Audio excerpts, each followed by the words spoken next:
ಸಿದ್ದರಾಮಯ್ಯನವರು ಮುಖ್ಯಮಂತ್ರಿ ಆದಂಥ ಸಂದರ್ಭಗಳಲ್ಲೆಲ್ಲ ಸುಮ್ಮನೆ ಅನಾವಶ್ಯಕವಾಗಿ ಅರಮನೆ ವಿಚಾರದಲ್ಲಿ ಜನರಲ್ಲಿ ಗೊಂದಲ ಮೂಡಿಸುವಂಥದ್ದು, ಅಪನಂಬಿಕೆ ಮೂಡಿಸುವಂಥದ್ದು ಮಾಡ್ತಾರೆ. ಒಳ್ಳೆಯದಲ್ಲ.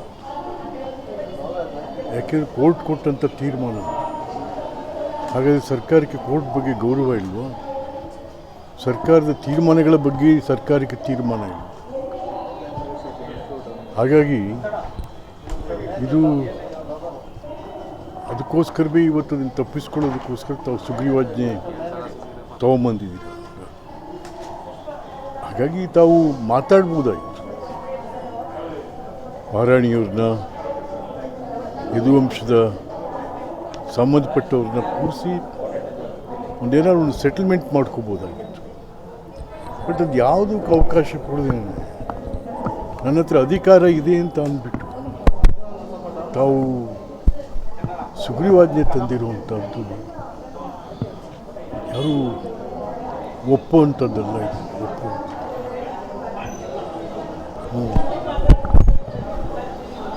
ಸರ್, ಒಂದು ಕಡೆ ರಾಜ್ಯ ರಾಜಕಾರಣದಲ್ಲಿ ಬಿಜೆಪಿ ಪಾಳಯದಲ್ಲಿ ಸಾಕಷ್ಟು ಬಣಬಡಿದಾಟ ಆಗ್ತಾ ಇದೆ. ಮುಗಿಸ್ಬಿಟ್ಟು ಸಿದ್ದರಾಮಯ್ಯ ಬಂದಾಗೆಲ್ಲ ಮೈಸೂರು ಅರಮನೆ ವಿರುದ್ಧ ಹೋರಾಟ ಮಾಡ್ತಾನೆ ಇರ್ತಾರೆ. ಅದೇರೀಗ ಸಿದ್ದರಾಮಯ್ಯ ಬಂದಾಗೆಲ್ಲನೂ ಈ ಅರಮನೆ ಬಗ್ಗೆ ತೀಟೆ ಮಾಡುವಂಥದ್ದು, ಚೇಷ್ಟೆ ಮಾಡುವಂಥದ್ದು, ಅನಾವಶ್ಯಕವಾಗಿ ಅವ್ರಿಗೆ ಕಿರುಕುಳ ಕೊಡುವಂಥದ್ದನ್ನು ಮಾಡ್ತಾಯಿದ್ರು. ಇವಾಗ ನೋಡಿ, ಆ ರಸ್ತೆ ಬೇರೆ ಮಹಾರಾಜರ ಹೆಸರು ತೆಗೆದಾಕ್ಬಿಟ್ಟು ಸಿದ್ದರಾಮಯ್ಯನ ಹೆಸರು ಏನು ಭಾಳ ಹುಚ್ಚಾಟ ಇವೆ. ಯದುವಂಶದ ಅರಸರು ಅಂತಂದರೆ ಇಡೀ ಭಾರತದಲ್ಲಿ ಯಾಕೆ ಇವತ್ತು ಜಗತ್ತಿನಲ್ಲಿ ಯಾರಾದರೂ ಮಹಾರಾಜರುಗಳು ಭಾಳ ದೊಡ್ಡ ದೊಡ್ಡ ಕೆಲಸ, ಸಾರ್ವಜನಿಕ ಕೆಲಸ ಮಾಡಿ ಹೋಗಿದ್ದಾರೆ ಅಂದರೆ ಅದು ಮೈಸೂರು ಮಹಾರಾಜರು ಮಾತ್ರ. ಅಂಥ ಮೈಸೂರು ಮಹಾರಾಜರ ಬಗ್ಗೆ ಭಾಳ ಲಘುವಾಗಿ ಮಾತಾಡುವಂಥದ್ದು, ಭಾಳ ಒಂಥರ ಕೆಣಕುವಂಥದ್ದು ಒಳ್ಳೆಯದಲ್ಲ. ಸಿಎಂಗೆ ರಾಜವಂಶಸ್ಥರ ಬಗ್ಗೆ ಸಿಟ್ಟು ಯಾಕೆ ಅಂತ ಗೊತ್ತಿಲ್ಲಪ್ಪ. ಸುಮ್ಮನೆ ಎಲ್ಲರಿಗೂ ನಾನು ಭಾಳ ಡೆಮಾಕ್ರೆಟಿಕ್, ನಾನು ಡೆಮಾಕ್ರೆಟಿಕ್ ಅಂತ ತೋರಿಸ್ಕೊಳ್ಳೋದಕ್ಕೆ ಇವೆಲ್ಲ ತೋರಿಕೆಯ ಮಾತುಗಳು.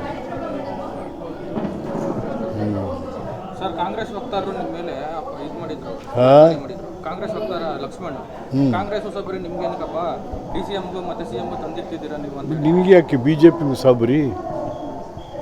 ಈ BJP ಬಗ್ಗೆ JDS ಬಗ್ಗೆ ಎಲ್ಲ ಮಾತಾಡ್ತೀಯಲ್ಲಪ್ಪ, ನಿನಗೆ ಯಾಕೆ ಆ ಉಸಾಬರಿ? ಇದು ಜನತಂತ್ರ ವ್ಯವಸ್ಥೆ ರೀ. ಜನತಂತ್ರ ವ್ಯವಸ್ಥೆಯಲ್ಲಿ ಹಲವಾರು ವಿಚಾರಗಳನ್ನ ರಾಜಕಾರಣಿಗಳು, ಪ್ರಜೆಗಳು, ಜನ ಮಾತಾಡ್ತಾರೆ.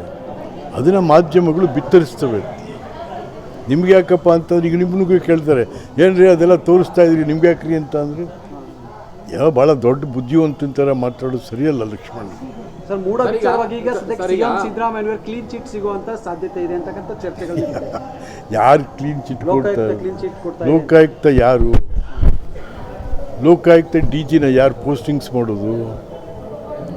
ಲೋಕಾಯುಕ್ತ IG ಆಗಲಿ, ಇನ್ಸ್ಪೆಕ್ಟರ್ ಆಗಲಿ ಯಾರು ಪೋಸ್ಟಿಂಗ್ಸ್ ಕೊಡೋದು?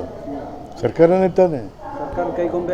ಸರ್ಕಾರದ ಕೈಗೊಂಬೆ ಕೆಲಸ ಮಾಡ್ತಾರೆ. ಅದರಲ್ಲಿ ಭಾಳ ದೊಡ್ಡ ವಿಚಾರ ಏನಿಲ್ಲ, ಎಲ್ರಿಗೂ ಗೊತ್ತಿರೋ ವಿಚಾರನೇ. ಎಲ್ರಿಗೂ ಗೊತ್ತಿರೋ ವಿಚಾರ.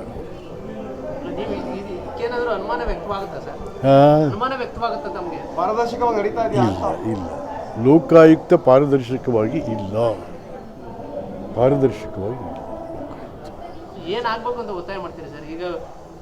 ಏನಿಲ್ಲ, ಈಗ ಕಾನೂನಿನ ಕ್ರಮ ತಗೋಬೇಕ್ರಿ.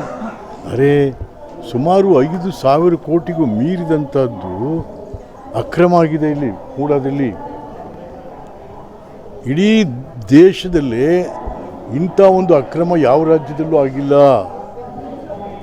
ಕರ್ನಾಟಕದಲ್ಲಂತೂ ಮೊದಲು ಎಲ್ಲೂ ಆಗಿಲ್ಲ. ಇದು ಅದು ಮೈಸೂರಲ್ಲೇ. ಯಾರು? ಮೈಸೂರಿನವರೇ ಮುಖ್ಯಮಂತ್ರಿ. ಮೈಸೂರಿನವರು ಮುಖ್ಯಮಂತ್ರಿ ಇದ್ದು ಮೂಡಾದಲ್ಲಿ ಇವತ್ತು ಏನು, ಯಾಕೆ ಮೂಡ ಇರುವಂಥದ್ದು? ಯಾರೊಬ್ಬ ಆರ್ಥಿಕವಾಗಿ ಹಿಂದುಳಿದಂಥವ್ರು ಇವಾಗೆಲ್ಲರೂ ಕೂಡ ಒಂದು ನಿವೇಶನ ಕೊಡು, ಗೌರವವಾಗಿ ಬದುಕು ಮಾಡುವಂಥದ್ದಕ್ಕೆ, ಹೆಂಡತಿ ಮಕ್ಕಳನ್ನ ಕಟ್ಕೊಂಡು ಗೌರವವಾಗಿ ಒಂದು ಗೂಡು ಕಟ್ಕೊಳ್ಳಿಕ್ಕೆ ಒಂದು ನಿವೇಶನ ಕೊಡುವಂಥದ್ದಕ್ಕೆ ಅದು ನೀವೇ 14 ಸೈಟ್ ತೊಗೊಂಬಿಟ್ರಿ. ಹಿಂಗೆ ನೀವು ಅದಕ್ಕೆ ಎಷ್ಟು ಬೆಲೆ ಕೊಟ್ಟಿದ್ದೀರಾ? 21,000 ರೂಪಾಯಿ. ಅಯ್ಯಪ್ಪ, ಎಷ್ಟಾಯ್ತು ಒಂದು ಸೈಟ್ಗೆ ಎಷ್ಟಾಯ್ತು ಈಗ? ಸರ್, ಈಗ ಅಕ್ರಮದಲ್ಲಿ CM ಅವರ ಒಂದು ಪ್ರಭಾವ ಅಥವಾ ಲೋಪ ಏನಿಲ್ಲ, ಅಧಿಕಾರಿಗಳ ಲೋಪ ಮೇಲೆ ಕಂಡು ಬಂದಿದೆ ಅಂತಕ್ಕಂಥದ್ದು ಲೋಕಾಯುಕ್ತ ಪೊಲೀಸರ ಒಂದು ತನಿಖೆಯಲ್ಲಿ ಕಂಡು ಬಂದಿರ್ತಕ್ಕಂಥದ್ದು. ಹಾಗಾಗಿ ಅವರು ಕ್ಲೀನ್ ಚಿಟ್ ಕೊಡಕ್ಕೆ ಮುಂದಾಗಿದ್ದಾರೆ. ಲೋಕಾಯುಕ್ತರು ಯಾವುದನ್ನು ಕೂಡ ಸರಿಯಾಗಿ ಪರಾಮರ್ಶೆ ಮಾಡಿಲ್ಲ. ಸಿದ್ದರಾಮಯ್ಯನವರು ಚೀಫ್ ಮಿನಿಸ್ಟ್ರು ಮತ್ತು UD ಮಿನಿಸ್ಟರ್ ಸುರೇಶ್ ಯಾರವರು ಬೈರ್ತಿ ಅವರಿಬ್ಬರೂ ಮಾತುಕತೆ ಅವ್ರು ಪ್ರೆಸ್ ಮೀಟ್ ಮಾಡ್ತಾ ಇರುವಾಗ ಸಿದ್ದರಾಮಯ್ಯನವರು ಮೂಡಾದ ವಿಚಾರದಲ್ಲಿ ಇವರೇ ಹಿಂದ್ಗಡೆಯಿಂದ ಹೇಳ್ಕೊಟ್ರಲ್ಲ, ಇಲ್ಲೆಲ್ಲ ನನಗೆ 62 ಕೋಟಿ ಬರಬೇಕು ಅಂಥೇಳಿ. ಅದನ್ನೇ ಗಮನಿಸ್ತಾ ಇಲ್ಲ ಲೋಕಾಯುಕ್ತ. ಅದನ್ನು ಗಮನಿಸಿದಾಗ ಏನಾಗುತ್ತೆ ಅಂತಂದರೆ it is A straight intervention of chief minister. ಅರೆ 62 ಕೋಟಿ ಅಂತ ನೀವೇ ಹೇಳ್ತಾ ಇದ್ದೀರಿ 3 ಎಕರೆಗೆ. ನೀವೇ ಹೇಳಿದ ಮೇಲೆ ಅಲ್ಲಿಗೇನಾಯಿತು? Yes, you are also a party for all this corruption charges. Micro finance ಇದೆಯಲ್ಲ sir, micro finance road robbery ಆಗ್ತಾ ಇದೆ, ಕಳ್ಳತನಗಳು ನೋಡಿ, ಎಲ್ಲನೂ ನೋಡ್ತಾ ಇದ್ರೆ ಇಲ್ಲಿ ಸರ್ಕಾರ ಇಲ್ಲ ಅಂತ ಅನಿಸುತ್ತೆ. ಈಗ ಬೇಕಾದಷ್ಟು, ಯಾಕೆಂದರೆ ಪೊಲೀಸ್ ವೆರಿ ಇಂಪಾರ್ಟೆಂಟ್. ನಾನು ಮೊಯ್ಲಿಯವರು ಸರ್ಕಾರದಿಂದ ಪ್ರತಿಪಾದನೆ ಮಾಡ್ತಾ ಬಂದಿರುವುದು ಏನಂದರೆ, ಪೊಲೀಸ್ ಇಲಾಖೆ ಮತ್ತು ಕಂದಾಯ ಇಲಾಖೆ ಅಧಿಕಾರಿಗಳು ಸರ್ಕಾರದ ಅಧಿಕಾರಿಗಳಾಗಬೇಕು.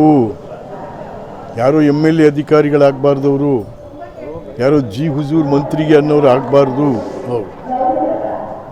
ಅವರು MLA ಪರವಾಗಿರ್ತಾರೆ. ಇವನ್ ಪೋಸ್ಟಿಂಗ್ಸ್ ಎಷ್ಟು ರೀ? ಬೆಂಗಳೂರಲ್ಲಿ ACP ಪೋಸ್ಟಿಂಗ್ಸ್ 2 ಕೋಟಿ, ಮೈಸೂರಲ್ಲಿ ಎಷ್ಟೋ ಕೇಳಿ ಎಷ್ಟು ಅಂತ. ಅವನು ಅಷ್ಟು ಕೊಟ್ಟು ಬಂದವನು ಎಲ್ಲಿ ಮಾಡ್ತಾನೆ? ಅವನು ಕ್ರಿಮಿನಲ್ಸ್ನ ಹಿಡ್ಕೊಂಡು ಕಲೆಕ್ಷನ್ ಮಾಡ್ಕೊತಾನೆ.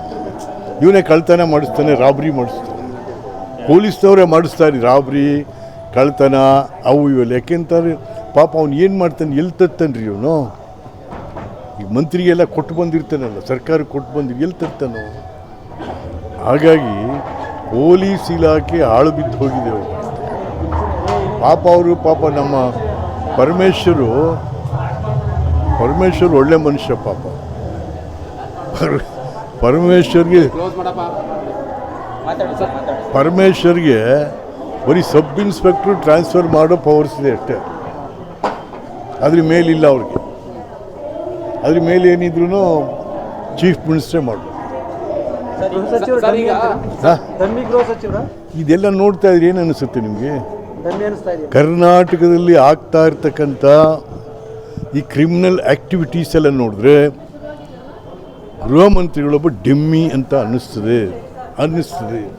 ಸರ್, ಈಗ ನಿಮ್ಮ BJP ಪಕ್ಷದ ರಾಜ್ಯಾಧ್ಯಕ್ಷರಿಗೆ ಚುನಾವಣೆ ಇದೆ. ಒಂದು ಕಡೆ ಒಂದು ಬಣ ಅಧ್ಯಕ್ಷ ಚುನಾವಣೆ ನಡೀಲಿ ಅಂತ, ಇನ್ನೊಂದು ಕಡೆ ಅನ್ನುವಂಥದ್ದು ನಿಮ್ಮ ಅಭಿಪ್ರಾಯ ಏನು? ಅಲ್ಲ ರೀ, BJPನೂ ಸುಮ್ಮನೆ ಒಬ್ರಿಗೊಬ್ರು ಏನೋ ಗಲಾಟೆಗಳು. ಮೊನ್ನೆಯಿಂದ ರೆಡ್ಡಿಗೂ ಇವ್ರಿಗೂ ಗಲಾಟೆಗಳು. ನಮ್ಮ ರಾಮುಲು ಹೌದ್ರಿ, ರೆಡ್ಡಿ ಯಾರಿಂದ ಗೆದ್ದಿದ್ದು? ರಾಮುಲಿಂದ ಗೆದ್ದಿದ್ದು. ರೆಡ್ಡಿ ದುಡ್ಡು, ಓಟು ನಮ್ಮ ವಾಲ್ಮೀಕಿ ಸಮಾಜದ್ದು. ಈಗ ಬಳ್ಳಾರಿ ಅಂತಂದರೆ ನಮ್ಮ ವಾಲ್ಮೀಕಿ ಸಮಾಜ ಹೆಚ್ಚಿದೆ. ವಾಲ್ಮೀಕಿಗಳು, ಕುರುಬರು, ದಲಿತರು ಈ ಥರ ಜಾಸ್ತಿ ಅಂತ. ಇವ ರೆಡ್ಡಿ ನಾನೇ ಇವನ್ನ ಬೆಳೆಸ್ದೆ ಅಂತಂದ್ರೆ ಹಿಂಗೆ ನಿಜಪ್ಪ. ನಿನ್ನ ದುಡ್ಡು ಯಾವುದು? ಏನು ನಿಮ್ಮ ಪಾಪನ ಮನೆದ ಗಣಿ ದುಡ್ಡು ಕೊಟ್ಟೆ. ಬಟ್ ರಾಮುಲು ಆ ಒಂದು ಸಮಾಜದ ನಾಯಕ. ಅಷ್ಟು ಸುಲಭವಾಗಿ ಲಘುವಾಗಿ ಮಾತಾಡಬಾರ್ದು. ಇವತ್ತು ಸ್ಪಷ್ಟ ಮಾಡಿದ್ರೆ ನಾನು ಪಕ್ಷ ಬಿಡಲ್ಲ. ಸಂಡೂರಿನ ಸೋಲಿಗೆ ಶ್ರೀರಾಮುಲು ಕಾರಣ ಅಂತ ಪಕ್ಷದ ವರಿಷ್ಠರು ನೇರವಾಗಿ ಹೇಳ್ಬಿಟ್ಟಿದ್ದಾರೆ. ಯಾವ